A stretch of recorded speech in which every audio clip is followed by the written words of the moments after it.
আসসালামু আলাইকুম রহমতুল্লাহ। প্রিয় ভিউয়ার্স, কেমন আছেন? কে কোথায় থেকে দেখছেন? আজকের নিউজটা আপনাদের কাছে খুবই ভালো লাগবে। আজকে একটা গুড নিউজ। আপনারা যারা এই দেশে আসতে চান এবং যেতে চান অথবা দুবাইতে ট্রানজিট করতে চান, তাদের জন্য বিশেষ করে এই সুবিধাটা।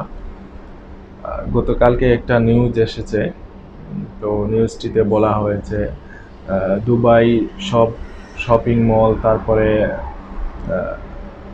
বিজনেস যে সেন্টার আছে, জিম সেন্টার, সিনেমা, তারপর গভর্নমেন্ট সার্ভিস লাইক আমির সেন্টার, তাহসিল সেন্টার সব রিওপেন হবে 27 মে।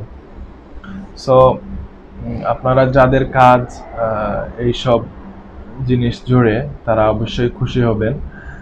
বিশেষ করে যারা এই দেশে আসতে চান, তবে কিছু নিয়ম কানুন রাখা হয়েছে। যে নিয়ম কানুনগুলো আমি বলে দিচ্ছি, যেমন এয়ারপোর্ট খোলা।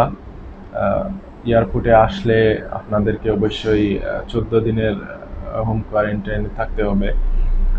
তারপরে এখানে ট্রানজিটও করতে পারবেন দুবাইতে, এটা একটা বিশেষ সুযোগ দুবাইতে। তারপরে শপিং আওয়ার্স ও সময় চেঞ্জ করা হয়েছে। স্টেলাইজেশন যে স্প্রে করার কর্মসূচি, সেটা রাত্রে 11টা থেকে সকাল 6টা পর্যন্ত। তো বলা হয়েছে পাবলিক সকাল 6টা থেকে রাত্রে 11টা পর্যন্ত ফ্রিলি ঘুরতে পারবে পাবলিক একদম এই সময়ের ভিতরে। কিন্তু তাদেরকে মাস্ক পরতে হবে অল টাইম, এটা বাধ্যতামূলক।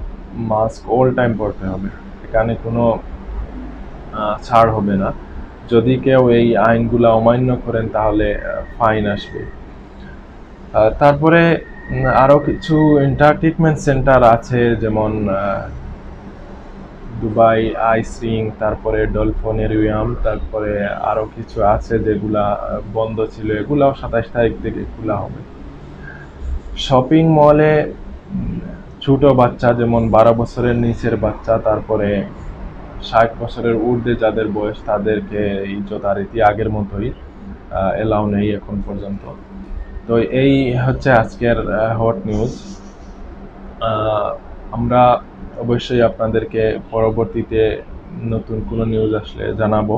আজ এ পর্যন্তই। আসসালামু আলাইকুম রহমতুল্লাহ।